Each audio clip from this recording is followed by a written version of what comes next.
ابن جو ہے یہ جابر ابن حیان وہاں کے گریجویٹ ہیں. مسلمانوں نے کیمسٹری کے رولز، الجبرا کے رولز، مسلمانوں نے ابن ہیثم کتنا بڑا نام ہے آپٹکس میں، ابن ہیثم پہلا کیمرہ بنانے والے، کیمرہ کے میکنزم دینے والے ان دا سینس، ٹھیک ہے.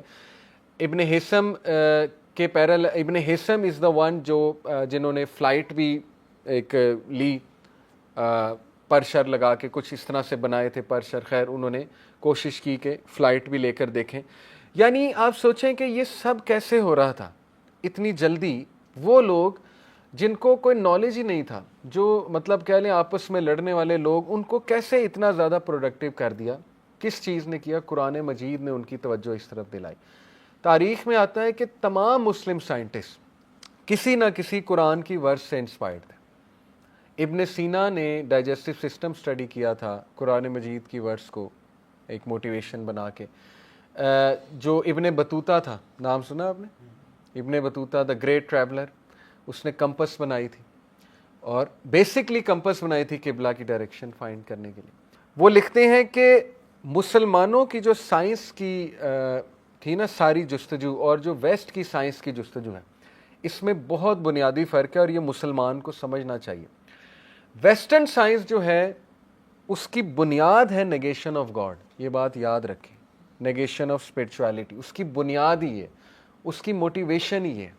مسلمانوں کی جو سائنس کی موٹیویشن تھی وہ تھی ان سرچ آف گاڈ، ٹھیک ہے نا، اللہ تعالیٰ کی تخلیق کے بارے میں جاننا. کتنا فرق ہے. اسی لیے جو ان کی سائنس ہے اس میں سول سفر کر رہی ہے.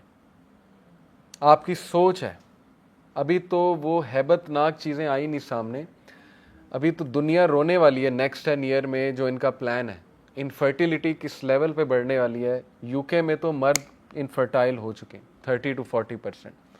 ہیومینٹی روئے گی یہ نتائج دیکھ کے جو یہ کر رہے ہیں، بایو کیمیکل وارز، اور یہ جو وائرسز چھوڑ رہے ہیں، اللہ معاف کرے کیا کیا کر رہے ہیں، تباہ کن چیزیں جو ہے وہ اللہ معاف کرے. فتنہ دجال سے پہلے ڈاکٹر اسرار بہت اس پہ وارن کیا کرتے تھے. اللہ سے ہم آسانی مانگتے ہیں، لیکن یہ کہ ہیومینٹی کو رلا رہے ہیں یہ لوگ. وارز کیا ہے ان کی سائنس؟ آ جا کے ویپنز بنا دیے، اٹامک بام بنا دیا، وارز، پاور پالیٹکس، ٹھیک ہے نا. ساری سائنس اور ٹیکنالوجی، ڈرونز، اور یہ نئے نئے ویپنز آ رہے ہیں، نئی نئی آرٹیفیشل اے آئی آ رہی ہے کہ دنیا کو کنٹرول کیا جائے، ڈیٹا لیا جائے دنیا کا. تو دیکھ لیں ان کی سائنس آ جا کے یہ ہے. مسلمانوں کی science was actually in the benefit of humanity, truly for the benefit of humanity, کہ ہیومن بینگز بینیفٹ ہو جائیں. اس لیے یہ بھی بڑا دکھ ہوتا ہے کہ سائنس اب ان کے ہاتھ میں چلی گئی ہے، حالانکہ یہ میراث تو مسلمانوں کی تھی. تو مسلم یوتھ کو اس طرف بھی توجہ دینی چاہیے کہ ہمیں اس طرف بھی آگے آنا ہے، اس میں بھی ہمیں قدم بڑھانا ہے. لیکن اس کے پیچھے موٹیویشن وہی ہونی چاہیے جو ان سائنٹسٹ کی تھی، ابن سینا ٹائپ لوگوں کی، کہ basically they were inspired by the Quran and they wanted to study the creation of Almighty Allah. یہ ہے اصل میں بہت بنیادی فرق. تو لیکن یہ بتانے کا مقصد یہ ہے کہ دیکھیں عربز نے ساری بکس ٹرانسلیٹ کی گریکس کی انٹو ادر لینگویجز، اور ان سے وہ بکس ٹرانسلیٹڈ لی گوروں نے. اس لیے they owe a lot to Muslims. They can not turn down Muslims. They can not say کہ یہ لوگ تو ان پڑھ ہیں، جاہل ہیں، اور یہ ہیں اور وہ ہیں. لیکن ظاہر ہے کہ آج مسلمانوں کا ڈاؤن فال ہے.